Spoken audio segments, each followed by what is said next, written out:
अच्छा, कभी सोचा है कि क्या ऐसा हो सकता है कि कोई देश रातों रात अपने सारे के सारे प्राइवेट स्कूल बंद कर दे? सुनने में ही अजीब लगता है ना? लेकिन यही वो दावा है जो सोशल मीडिया पर तेजी से फैल रहा है हमारे पड़ोसी देश नेपाल के बारे में। तो आज हम इसी चौंकाने वाले दावे की गहराई में जाएंगे और समझने की कोशिश करेंगे कि इसका भारत की शिक्षा व्यवस्था के लिए क्या मतलब हो सकता है। चलिए इस दिलचस्प कहानी की परतें खोलते हैं।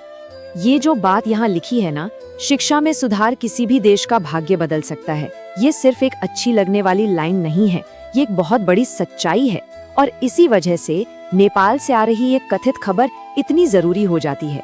ये हमें सोचने पर मजबूर करती है कि हम अपने देश का भविष्य असल में बना कैसे रहे हैं। तो इस पूरे मामले को हम 5 हिस्सों में समझेंगे। सबसे पहले देखेंगे कि नेपाल का वो साहसिक कदम आखिर है क्या। फिर उस बदलाव की रफ्तार पर नजर डालेंगे।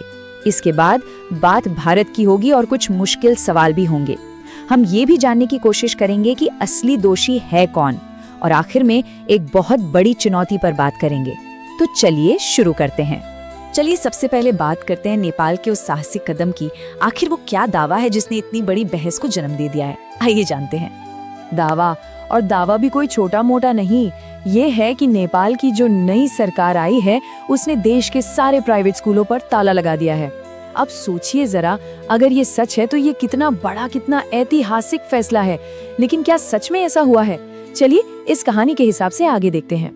इस कथित फैसले के पीछे जो सोच है वो बहुत पावरफुल है।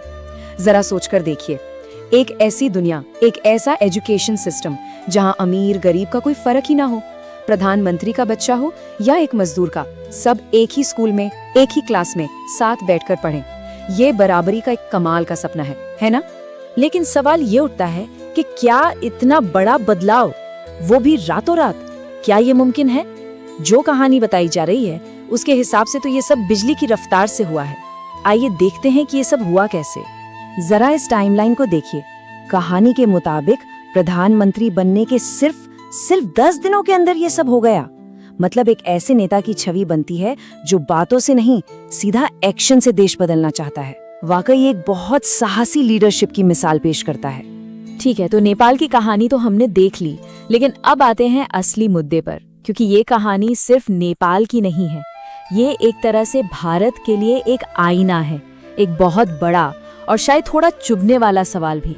और सवाल बिल्कुल सीधा है कि भाई, अगर हमारा पड़ोसी देश नेपाल ऐसा कोई क्रांतिकारी कदम उठा सकता है, तो फिर दुनिया का सबसे बड़ा लोकतंत्र भारत ऐसा क्यों नहीं कर पा रहा? ये सवाल हम सबको सोचना चाहिए। इस कहानी को बताने वाले का तर्क बहुत साफ और तीखा है। उनका कहना है कि अगर हमारी सरकारों को सच में देश के भविष्य की, हमारी शिक्षा की फिक्र होती, तो क्या आज भी हम इस दोहरे एजुकेशन सिस्टम में जी रहे होते?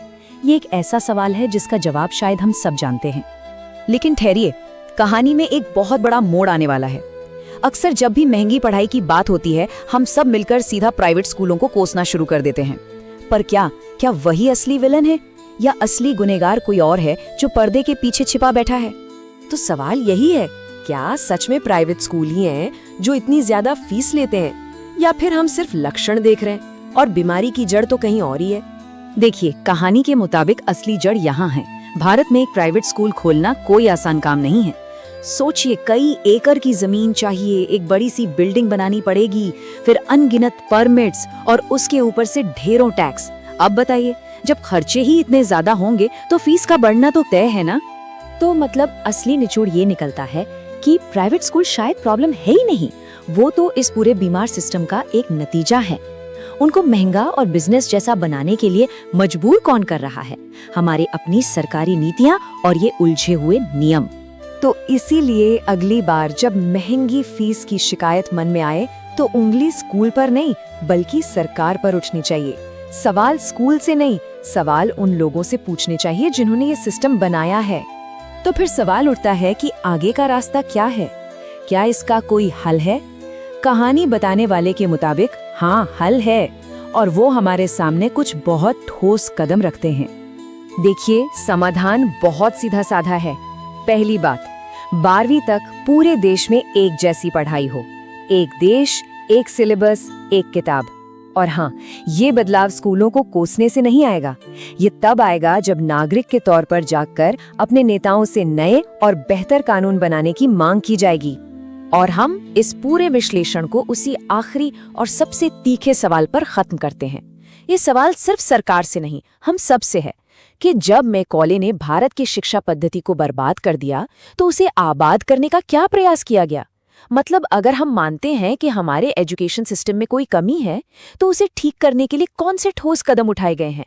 ये एक ऐसा सवाल है जिस पर सोचना बहुत बहुत जरूरी है।